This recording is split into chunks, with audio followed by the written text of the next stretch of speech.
이사야 28장 5절 6절 말씀 봉독합니다. 이사야 28장 5절 6절 말씀입니다. 같이 봉독합니다. 그날의 만군의 여호와께서 자기 백성의 남은 자에게 영화로운 멸류관이 되시며 아름다운 화관이 되실 것이라. 재판석에 앉은 자에게는 판결의 명이 되시며 성문에서 싸움을 물리치는 자에게는 힘이 되시리로다. 아멘. 아멘. 오늘 말씀은 여호와의 심판 중에도 남겨놓으실 자들과 그들이 받을 영광에 대해서 말씀하시는 것을 내용을 하고 있습니다. 사마리아, 북이스라엘이 심판을 받는다 했습니다. 또 남쪽 유다도 또 심판을 받을 것입니다. 그런데 하나님께서 그 심판 중에서도 또 살리시는 사람들이 있다는 것입니다. 남겨놓으실 사람들, 그들에 대해서 말씀하고 있습니다. 여호와께서 자기 백성의 남은 자들을 두신다 했습니다. 5절입니다. 그날에 만군의 여호와께서 자기 백성의 남은 자에게 이렇게 말씀해서 자기 백성의 남은 자다 했습니다. 여기서 그날이라고 해요. 그날은 교만한 사마리아를 심판하시는 날을 말합니다. 이때 남은 자들이 있음을 말씀합니다. 심판받는 사마리아 백성 중에 여호와를 신실하게 의지하는 사람들을 말합니다. 심판을 받는 중에 여호와를 신실하게 의지하는 하나님의 백성들이 있을 것이라는 말씀입니다. 심판을 받으면서 돌이키고 다시 하나님 의지하고 하나님 붙잡는 사람들, 이런 사람들이 있을 것이라는 것입니다. 만군의 여호와라고 했습니다. 만군의 여호와는 천군 천사를 대동하시고 자신의 뜻을 완전하게 수행하시는 하나님을 말씀하십니다.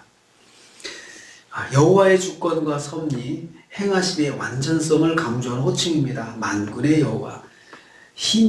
그런 세력이 많은 군대, 만군, 모든 군대의 주인이 되시는 하나님이시다 그러면은 힘을 말하거든요. 권능을 말하거든요. 그러니까 하나님께서 남은 자들을 남겨놓으실 것이다. 심판 중에도 남겨놓으실 것이다. 그것이 어떻게 가능하냐? 그분이 만군의 여호와시니까 가능하시다는 것입니다. 여호와의 주권과 섭리, 행하심의 완전성을 강조하는 호칭입니다. 주권자 하나님께서 환난 중에도 당신의 백성을 보호하심을 말씀하고 있습니다. 그래서 자기 백성의 남은 자, 하나님께서 성도 중에서 하나님의 백성으로 남은 자들을 두신다는 말씀입니다. 여호와께서 환난 가운데도 신실한 자기 백성을 보호하신다는 말씀입니다. 두 번째로 여호와께서 자기 백성에게 멸류관과 화관이 되신다 했습니다. 영화로운 멸류관이 되시고 아름다운 화관이 되실 것이다 말씀합니다. 심판 중에 남겨놓으신 사마리아와 유다의 언약 백성들입니다. 궁극적으로는 메시아의 구속사역을 통해서 하나님의 기업을 상속하게 될 모든 성도들을 의미합니다. 그래서 영적으로는 여기 1차적으로는 그 사마리아와 유다의 그런 심판 중에서 남겨놓을 사람들을 말씀하지만 영적으로는 메시아의 구속사역, 예수님의 구속사역을 통해서 하나님의 기업을 상속하게 될 모든 성도들, 저와 여러분을 말씀합니다. 그들은 자기의 공로가 아니라 하나님의 은혜로 심판의 파멸 속에서도 남겨진 자들입니다. 이들에게 여호와 자신이 영화로운 멸류관이 되시고 화관이 되실 것입니다. 사람들은 자신의 번영과 물질적 풍요로움으로 멸류관을 삼게 됩니다. 그러다가 심판을 받았습니다. 하지만 남은 자들에게는 무엇이 영광이냐? 하나님이 영광이라는 거죠. 남은 자들에게. 그러니까 심판을 통해서 사람들이 깨달았어요. 남은 자들은 깨달은 사람들인데, 내가 가진 것으로, 내가 이룬 것으로 멸류관을 삼고 영광을 삼으면 안 되겠구나. 오직 하나님만 멸류관을 삼아야지. 하나님만 영광으로 우리가 여겨야 되겠구나 라고 생각을 하게 된다는 것입니다. 남은 자들에게는 오직 여호와 하나님께서 영화로운 멸류관이 되실 것입니다. 진정한 자랑이 되신다는 것입니다. 하나님만을 자랑하게 되죠. 그러니까 남은 자들은 심판을 통해서 믿음을 회복하게 되는데, 그 회복이 뭐냐면 내가 하나님을 면류관 삼아야 되겠구나. 내가 내 것으로 내 자랑 삼지 말고 내가 이룬 것으로 나의 물질과 내 명예와 이것으로 면류관을 삼지 말고 오직 하나님만 내가 면류관을 삼아야 되겠구나. 영광을 돌려야 되겠구나. 이렇게 생각하게 된다는 것입니다. 언약 백성은 오직 하나님을 면류관으로 고백하는 사람들입니다. 그래서 성도인 저와 여러분은 하나님을 면류관으로 고백하는 사람들이 되어야 합니다. 그리고 그런 사람들입니다. 그렇게 하라고 하나님께서 우리를 또 택하셨고 구원하셨습니다. 세 번째로 여호와께서 판결의 신이 되시고 승리의 힘이 되실 것이다. 6절 말씀하고 있습니다. 재판석에 앉은 자에게는 판결하는 영이 되시고, 사마리아와 유다는 재판을 굳게 했습니다. 그러니까 나라가 망하려고 할 때 공의가 없어지죠. 정의가 없어집니다. 그리고 사마리아가 그 북쪽 이스라엘의 그 예를 보여줬습니다. 그래서 아합 왕이나 또 타락한 왕들은, 하나님을 무서워하지 않는 왕들은 뇌물을 받고 또 자기 것을 위해서 그 권력을 이용해서 그렇게 했죠. 그래서 재판을 굳게 했습니다. 하나님의 공의를 드러내지 않았던 것입니다. 하지만 남은 자들에게는 그런 일이 일어나지 않을 것입니다. 여호와께서 판결의 신이 되신다고 했습니다. 바른 판결을 하도록 능력을 주신다. 능력의 힘이 되어 주신다는 것입니다. 바른 판단을 할 수 있도록 하나님께서 중심을 잡아주시고, 또 판단하는 사람들이, 재판하는 사람들이 하나님의 말씀으로 하나님을 두려워하는 마음으로 재판을 바르게 한다는 것입니다. 뿐만 아니라 여호와께서 싸움을 물리치는 자에게 힘이 되신다고 말씀합니다. 성문에서 싸움을 물리치는 자에게는 힘이 되시리니 누가요? 여호와께서 판결의 영도 되시고 또 힘이 되신다. 물리치는, 성문에서 싸움을 물리치는 사람들이 누굽니까? 성문에서 전쟁을 치르는 사람들이죠. 그 사람들에게는 하나님께서 적을 물리칠 수 있는 힘을 주실 것이라는 것입니다.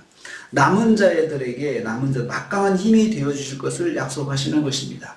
그러니까 늦게 정신 차리고 하나님을 의지하는 남은 사람들에게, 남은 자들은 두 가지가 있습니다. 첫째는 판단하는 데 있어서 하나님께서 힘이 되어 주셔서, 또 하나님께서 그 판결의 기준을 잘 가질 수 있도록 이렇게 격려해 주시고 이끌어 주신다는 것이죠. 그래서 하나님 말씀에 준해서 판단하고 결정하고 그렇게 하는 삶을 살고, 뿐만 아니라 싸움이 있을 때, 또 적들을 만났을 때 그들을 이길 수 있도록, 지금 사마리아와 유다가 그 적을 만나가지고 적들을 통해서 그 바벨론과 아수를 통해서 심판을 받았잖아요. 전쟁에서 아주 비참하게 망했잖아요. 그런데 이제 그 남은 자들에게는 하나님께서 그런 일이 일어나지 않도록 힘이 되어 주신다는 것입니다. 막강한 힘이 되어 주실 것을 약속하고 있습니다. 다시는 적에게 유인되는 비참한 상황에 처하지 않도록 하나님께서 그렇게 보호해 주신다는 말씀입니다. 여호와는 구원받은 성도에게 판단의 지혜를 주시고 싸움에 힘을 더하여 주실 것입니다. 그래서 다시는 패배하지 않게 하나님께서 만들어 주신다는 것입니다. 그러기 위해서는 하나님을 전적으로 의지하는 자가 되어야 되고, 하나님만이 자기의 면류관이고 하나님만을 자랑하고 그렇게 살아야 된다는 것입니다. 오늘 하나님께서 심판 중에도 그래도 또 남겨놓으시는 자를 통해서 다시 하나님의 백성들을 세워 일으켜 놓으시는 것을 봅니다. 그러니까 하나님께서, 하나님의 백성들은 그냥 매를 때리시면서도 또 이것들을 어떻게 살릴까 하고 하나님께서 또 그렇게 생각하신다는 거죠. 그게 바로 그 부모의 마음이잖아요. 매로 때리면서도 어떻게 하면 바르게 살게 할까? 어떻게 하면 여기서 상처를 크게 받지 않고 바른 결정을 하고 앞으로 바르게 살게 할까? 매를 때리면서도 그 생각을 하는 게 부모의 마음이잖아요. 하나님도 그러신다고요. 우리가 하나님 앞에 범죄하고 넘어지면 우리를 하나님 징계하시지만 징계하시면서도 어떻게 하면 바르게 서게 도울까? 어떻게 하면 바르게 깨닫고 하나님 말씀 안에 서게 할까? 이것을 생각하시는 분이 하나님이십니다. 이 하나님의 자비하심, 헤세드라고 그렇게 말하고 하나님의 사랑이다라고 말합니다. 하나님께서 이렇게 남겨놓으신 자들을 그들을 다시 세우시는 그런 하나님을 봅니다. 그 하나님의 은혜와 하나님의 자비가 오늘도 우리에게 있습니다. 그래서 우리가 만약에 더 적극적으로 하나님을 의지한다면 얼마나 큰 복이 되겠습니까? 얼마나 큰 복이 되겠습니까? 징계받고 맞으면서도 그렇게 하나님께서 남겨놓은 자들을 통해서 은혜를 베푸신다면 적극적으로 하나님 말씀 의지하고 적극적으로 하나님 말씀을 순종하려고 하는 하나님의 자녀들한테는 얼마나 큰 복이 되겠습니까? 그래서 오늘 하루 저와 여러분이 적극적으로 하나님의 말씀 더 의지하고 하나님의 말씀 붙잡고 살아서 하나님의 자비하심이 넘치게 임하시는 하루가 되시기를 주님의 이름으로 축복합니다. 주님 감사합니다.